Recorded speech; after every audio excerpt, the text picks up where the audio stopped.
Hello, and welcome to my coffee break. I'm John Regan. You know, Martha Grimes said, "We don't know who we are until we find out what we can do."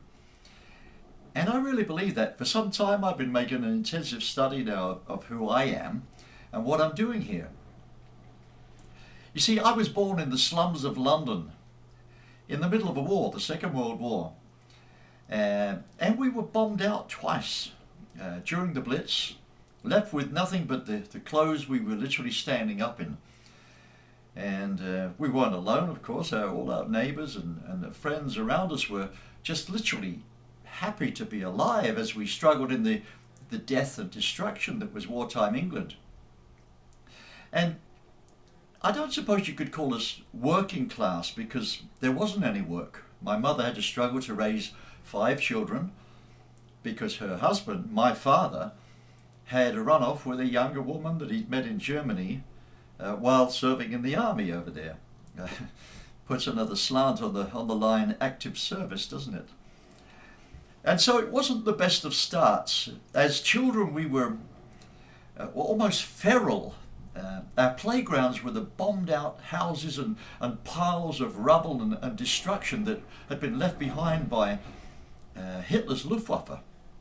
And we called these piles of rubble, these bomb sites, our treasure islands, because during the day we would go fossicking for treasure in amongst all the dust and the dirt and broken glass and everything. And we'd look for trinkets. Sometimes we'd find a coin or two, a penny or a sixpence. Sometimes we'd find a spoon or a photograph frame or an old clock. And sometimes we found bones, human bones, body parts.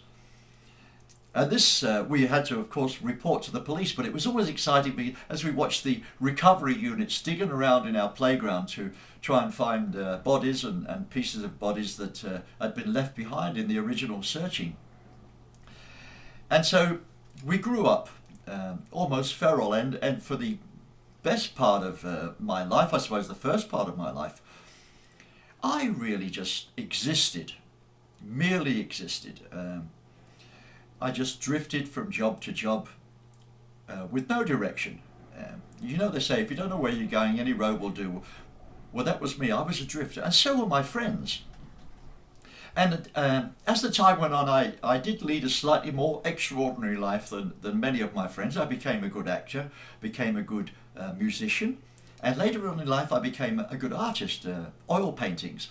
But I never became great at any of these things. I made a little bit of money during that time, but I never became incredibly rich.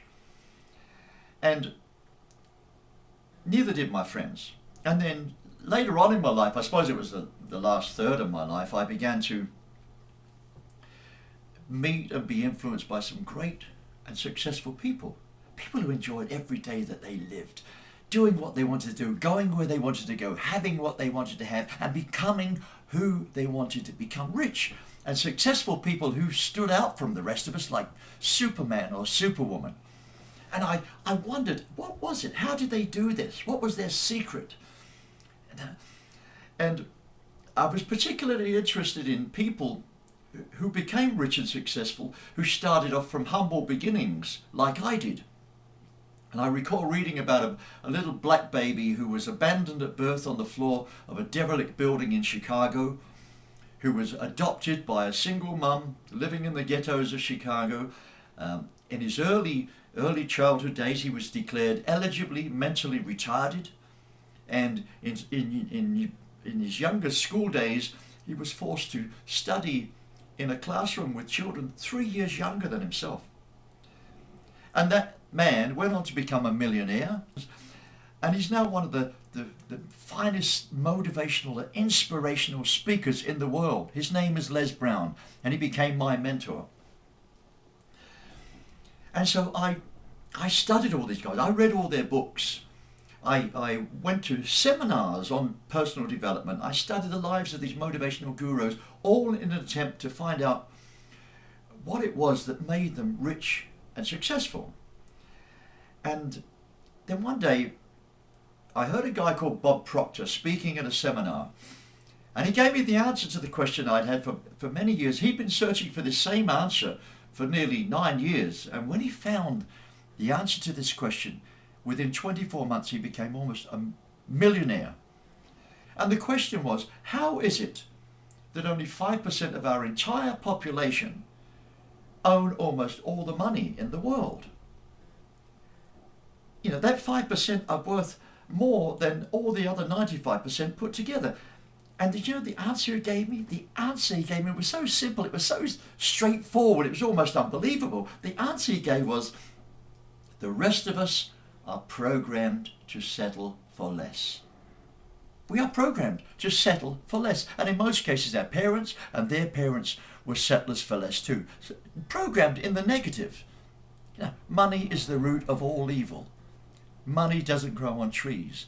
It takes money to make money. Money can't buy your love. You know, rich people are evil, spiritual people are poor, and rich and successful people got there by conning other poor people.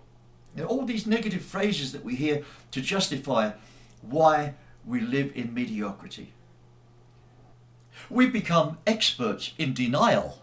You know, as Zig Ziglar says, denial is not a river in Africa. It's a state of mind that turns us into settlers for less. You see, we are programmed from early childhood to go to school, to get good grades in order to get an acceptable job in the workforce. Which really means spending the rest of your life getting up and going out every day to a workplace which we hate, to do work which we hate, because someone who we probably hate tells us to do so, in order to earn enough money to pay someone else for our food and shelter. And if we're lucky, if we're very lucky, by the time we reach retirement age, when you're no longer considered a valuable asset to the workforce, you might have a little bit of superannuation put away. But if not, you have to settle for your bus pass and your old age pension. Now, our children might try to provide for us as best they can on their settlers' wages, until we're finally so infirm that we're deposited into an old people's home where we waste away until we die. Yeah. Now, I don't know about you, but I don't think we were put on this earth to live like that.